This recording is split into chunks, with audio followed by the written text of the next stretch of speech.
మోసపోకుడి, దేవుడు వెక్కిరింపబడడు. మనుషులు ఏ విత్తుదురో ఆ పంటనే కోయుదురు. చాలామంది వాళ్ళ సామర్థ్యం వల్లనే వారు పై స్థాయికి ఎదిగారనుకొని దేవుడిని నిర్లక్ష్యం చేస్తూ ఉంటారు. బ్రెజిల్లోని కజుజా అనే ఒక వ్యక్తి 9 సంవత్సరాలలోనే అతను కవిగాను గాయకుడిగాను ప్రథమ స్థానానికి వెతుకుతాడు.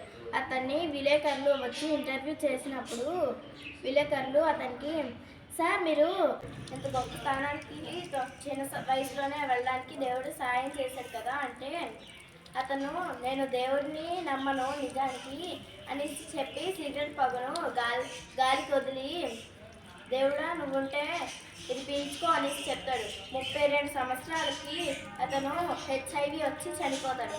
దీన్ని బట్టి మనము దేవుడిని ఎవరినైనా నిర్లక్ష్యం చేయొచ్చు, కానీ దేవుడిని మాత్రం నిర్లక్ష్యం చేయకూడదు. Praise lord.